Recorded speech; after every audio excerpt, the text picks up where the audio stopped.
Salut à tous, j'espère que vous allez bien et en très bonne santé. Donc après le géoréférencement des cartes, on va passer maintenant à un peu d'hydrologie. On va voir comment délimiter un bassin versant d'après un modèle numérique de terrain, toujours sur ArcGIS Pro. Donc avant de commencer, je vais vous montrer comment lier ou bien comment connecter votre dossier de travail avec ArcGIS Pro. Tout simplement, sur Insérer, vous allez trouver Ajouter un dossier. Cliquez sur Ajouter un dossier. Après, sur le bureau, bien sûr, le champ de votre dossier, choisir, pour moi, c'est Fichier. OK.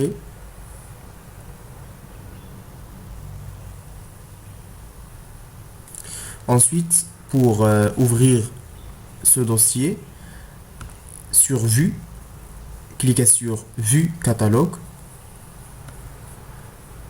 Même chose que ArcMap, les gens qui ont déjà travaillé sur ArcMap, c'est la même chose. Donc tout simplement sur dossier, vous allez trouver votre dossier.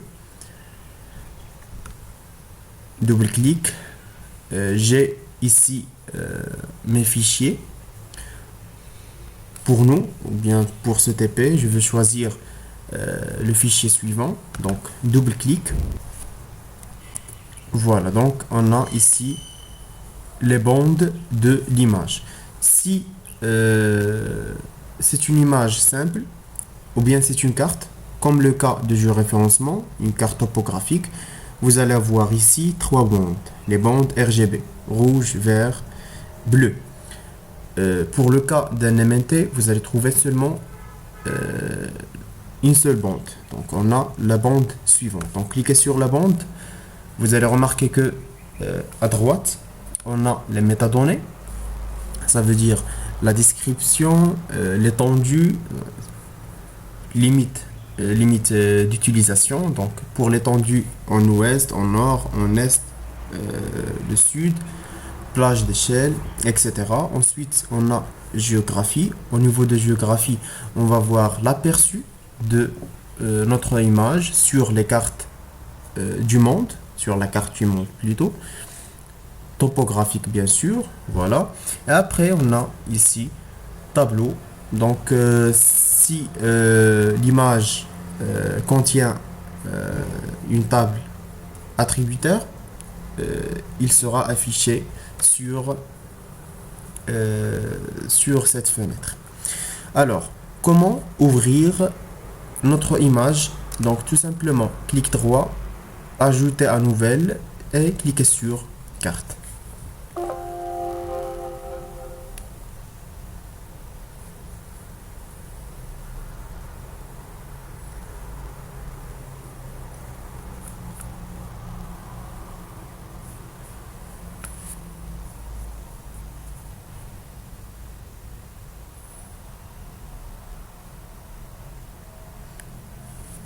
Voilà, donc on a notre MNT. Ici, on a la carte topo du monde. Décochez les deux. Laissez seulement votre modèle numérique de terrain. Voilà.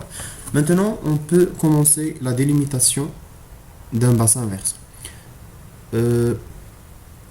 Comme j'ai dit au niveau de la formation de QGIS, SAGAGIS, la même chose pour l'ArcGIS. Première des choses, avant de commencer à travailler sur un MNT, essayez toujours à remplir les dépressions. C'est la même chose. Donc, sur géotraitement, boîte à outils, on va travailler avec outils spatial analyse. Vous allez trouver remplissage. En anglais, c'est donc hydrologie, remplissage. En anglais, c'est fill. Donc, fill. On a ici remplissage. Cliquez sur remplissage.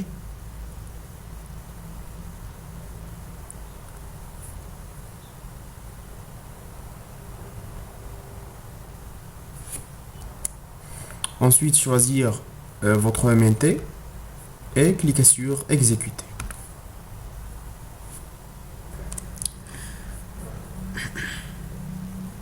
Voilà, maintenant on a le modèle numérique de terrain qui est rempli. Maintenant, vous pouvez enlever ça, supprimer. Voilà, vous pouvez aussi enlever les cartes, supprimer. Ça aussi, supprimer. Voilà, donc pour laisser seulement les maintés remplis. Ensuite, toujours sur la boîte d'outils, vous allez trouver direction de flux. Donc, choisir la direction de flux ou bien flow direction. En anglais, c'est flow direction.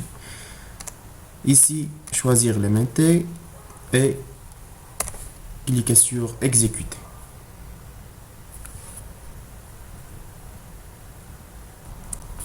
Après le flow direction, donc on va essayer à déterminer le flow accumulation ou bien l'accumulation de débit. Donc, accumulation de flux. Choisir accumulation de flux. Ici, choisir raster de direction de flux. Donc, choisir flow direction. Voilà, cliquez sur exécuter. Donc, nous sommes déterminés. Nous sommes arrivés à déterminer le flow accumulation. Ensuite, pour avoir plus de détails, on va vers conditions, toujours sur hydrologie, vous allez trouver conditions, choisir con. Ici, choisir le flow accumulation ou bien l'accumulation de flux. Expression, donc cliquez sur nouvelle expression. On a value. Ici, choisir supérieur à. Et ici, écrivez la valeur. Pour moi, je veux choisir comme exemple, bien sûr, 1500. Donc, ensuite, on a ici raster vrai ou valeur constante en entrée. Choisir ici flow direction. Voilà, et cliquez sur exécuter.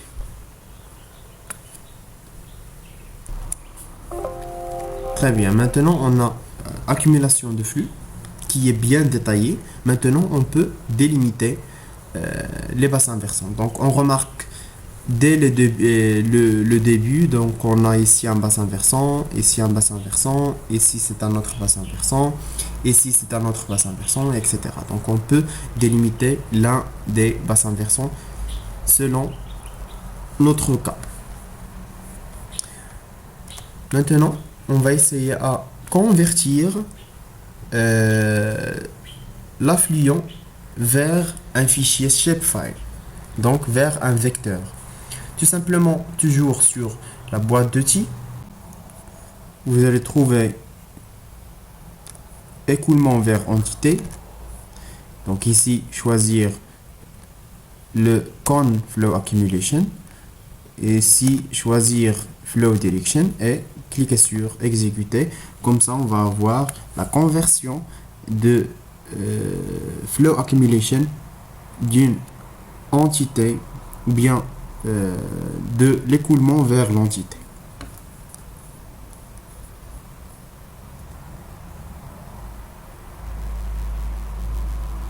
Donc voilà.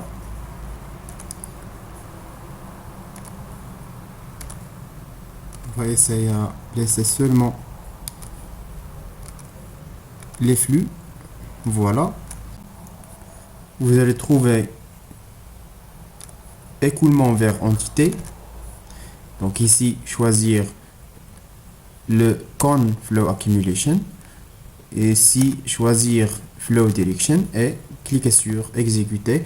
Comme ça, on va avoir la conversion de flow accumulation d'une entité ou bien de l'écoulement vers l'entité.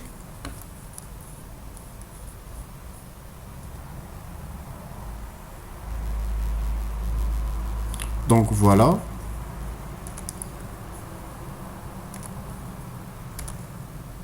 On va essayer à laisser seulement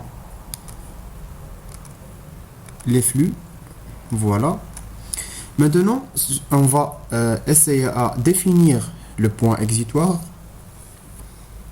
Maintenant, on va essayer à définir le point exitoire. Euh, Maintenant, on va essayer à déterminer le point exitoire sur lequel, ou bien à base duquel. Donc maintenant, on va essayer à déterminer le point exitoire, tout simplement, et toujours sur la boîte de T. Avant, on va définir à délimiter le bassin suivant. Donc on a le bassin suivant.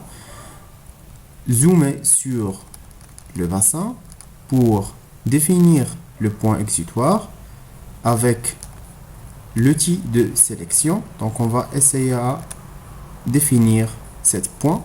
Voilà. Après, donc sur capture des points d'écoulement, sur hydrologie, ici, choisir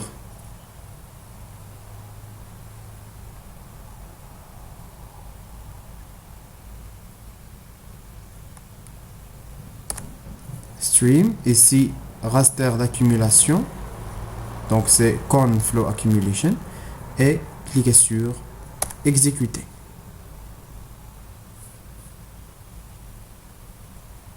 Et il nous reste maintenant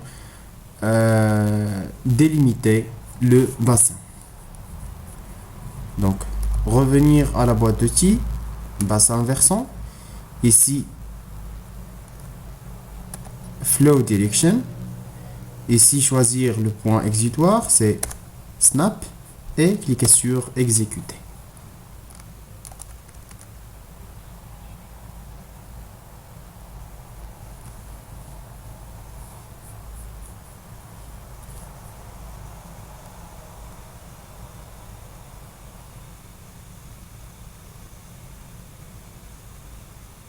Donc voilà notre bassin versant. Il nous reste maintenant la dernière étape, c'est la conversion. On va essayer à convertir le bassin qui est en raster en polygone vecteur. Sur la boîte d'outils, vous allez trouver outils de conversion. Donc on a outil de conversion.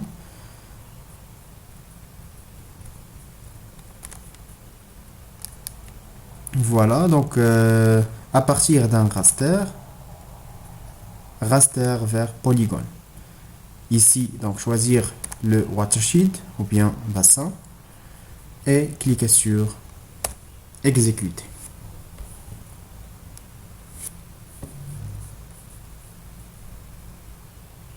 Donc comme ça, on a le bassin qui est en polygone, qu'on peut l'exporter vers d'autres plateformes.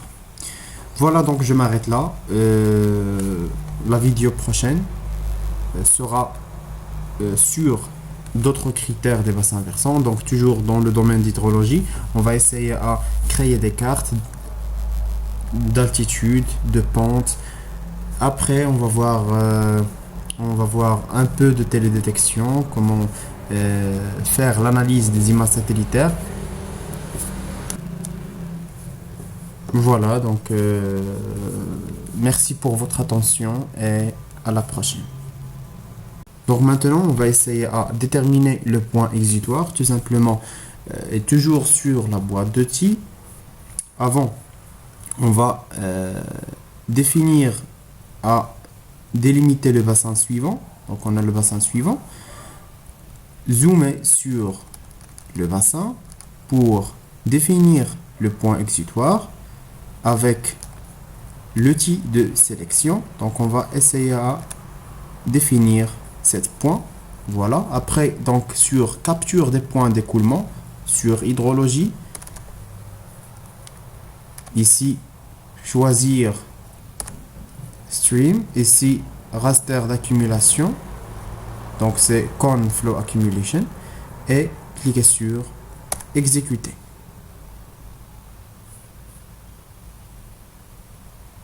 Et il nous reste maintenant délimiter le bassin. Donc revenir à la boîte d'outils, bassin versant. Ici, Flow Direction. Ici, choisir le point exutoire, c'est Snap. Et cliquer sur Exécuter.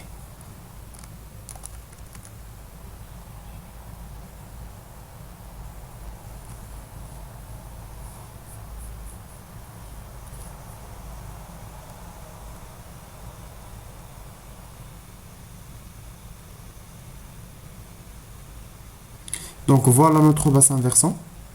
Il nous reste maintenant la dernière étape, c'est la conversion. On va essayer à convertir le bassin qui est en raster en polygone vecteur.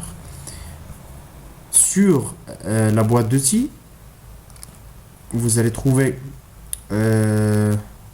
outils de conversion. Donc on a outils de conversion.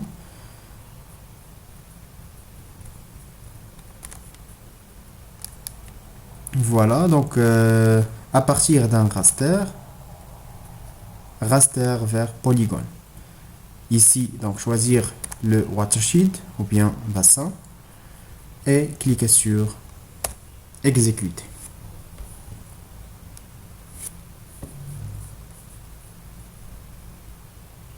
Donc comme ça, on a le bassin qui est en polygone, qu'on peut l'exporter vers d'autres plateformes.